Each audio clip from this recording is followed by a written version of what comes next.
నా పేరు మొహమ్మద్ యూసుఫ్, ఏఐటీసీ రాష్ట్ర అధ్యక్షుడిని. మరి ఈరోజు దేశంలో కార్మిక వర్గం యొక్క పరిస్థితులు చాలా దారుణంగా ఉంది. మన దేశానికి ప్రధానమంత్రిగా ఉన్నటువంటి నరేంద్ర మోడీ గారు, మరి ఆయన నాయకత్వంలో పనిచేస్తున్నటువంటి ఎన్డీఏ వాళ్ళ యొక్క పాలసీల వల్ల కార్మిక వర్గం గతంలో పోరాడి సాధించుకున్నటువంటి హక్కులన్నీ కోల్పోయేటటువంటి ప్రమాదంలో పడింది.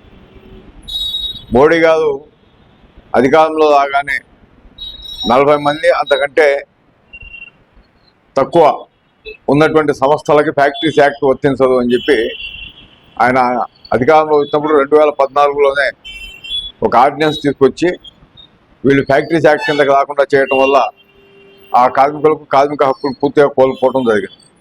ఫ్యాక్టరీస్ యాక్ట్ కిందకి వచ్చే పరిశ్రమలో పనిచేసే వాళ్ళకి మాత్రమే కార్మిక చట్టాలు వర్తిస్తాయి. అంతేకాకుండా వాళ్లే కాకుండా ఇక మిగిలినటువంటి కార్మికులను కూడా కార్మిక చట్టాలకు దూరం చేయాలనేటటువంటి ఒక ఉద్దేశంతో కార్పొరేట్ శక్తులకి, వ్యాపారస్తులకి, కంపెనీల యాజమాన్యాలకి సహాయపడాలి, వాళ్ళ కింద కార్మికులు బానిసల్లాగా పనిచేయించాలి అనే ఉద్దేశంతో మొత్తం కార్మిక వర్గం 1923 నుంచి పోరాడి సాధించుకున్నటువంటి 44 చట్టాల్లో 29 చట్టాలను పూర్తిగా రద్దు చేసి వాటి స్థానంలో 4 లేబర్ కోడ్లు ఇచ్చారు.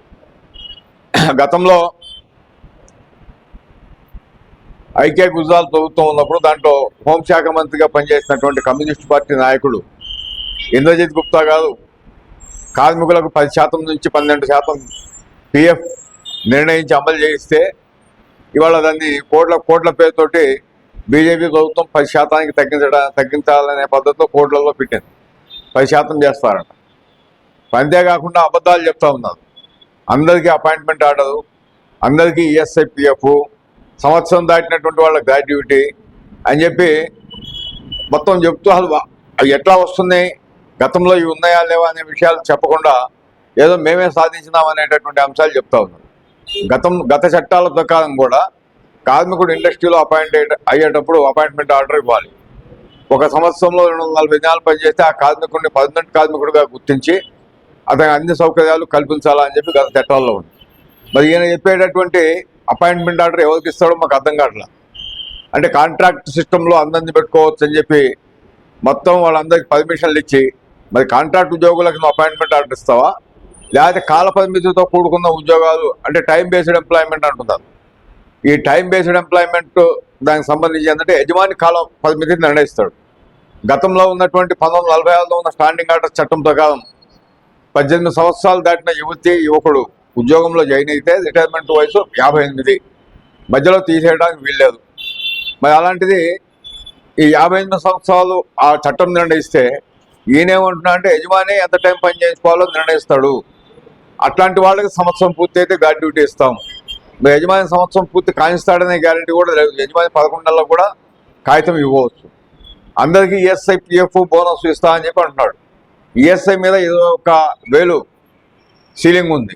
మరి ఆ సీలింగ్ తీసేయకుండా పిఎఫ్ మీద ఎలిజిబిలిటీ పిఎఫ్ పొందటానికి అర్హత పొందాలంటే 21,000 లోపు జీతం ఉండాలి. ఇచ్చేది మాత్రం 7,000 మీదే లెక్క పెట్టిస్తారు.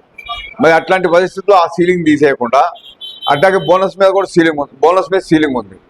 ఈ సీలింగ్లన్నీ తీసేయకుండా నువ్వు ఏ పద్ధతుల్లో కార్మికులందరికీ ఈఎస్ఐ పిఎఫ్ బోనస్లు వర్తించేటట్టు చేస్తావు అనేటటువంటి ప్రశ్న మేము సూటిగా గవర్నమెంట్ని అడగలుచుకున్నాం. కాబట్టి కోడ్లు ఏవైతే ఉన్నాయో కార్మిక వర్గానికి చాలా దోహం చేసేటటువంటి విషయం కాబట్టి ఈ 4 కోడ్లను రద్దు చేసి గతంలో రద్దు చేసిన 29 కార్మిక చట్టాలని పునరుద్ధరించాలని అడుగుతున్నాం.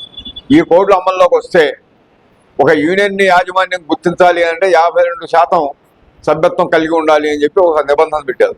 52% సభ్యత్వం కలిగి ఉన్న యూనియన్ మొత్తం భారతదేశంలో ఎక్కడ ఒక్కటి కూడా ఉండేటటువంటి పరిస్థితి లేదు దాంట్లో ఉన్న నిబంధనల ప్రకారం. కాబట్టి ఏ యూనియన్ కూడా గుర్తింపు సంఘంగా ఉండదు, యజమాని సంఘంతో మాట్లాడాల్సినటువంటి అవసరం లేదు, తన ఇష్టానుసారం చేయొచ్చు అనే పద్ధతిలో పెట్టారు. కాబట్టి ఈ చాలా దుర్మార్గమైనటువంటి పరిస్థితిని ఈ ప్రభుత్వం తీసుకొచ్చింది కార్మిక వర్గానికి సంబంధించి. కాబట్టి ఈ కోడ్లు వెంటనే రద్దు చేయాలని మొన్న 12వ తేదీన దేశవ్యాప్తంగా మేము సమ్మె చేశాం. దాదాపు 50 కోట్ల మంది కష్టజీవులు దాంట్లో పాల్గొని ఆ సమ్మెని పూర్తి స్థాయిలో సక్సెస్ చేయడం జరిగింది.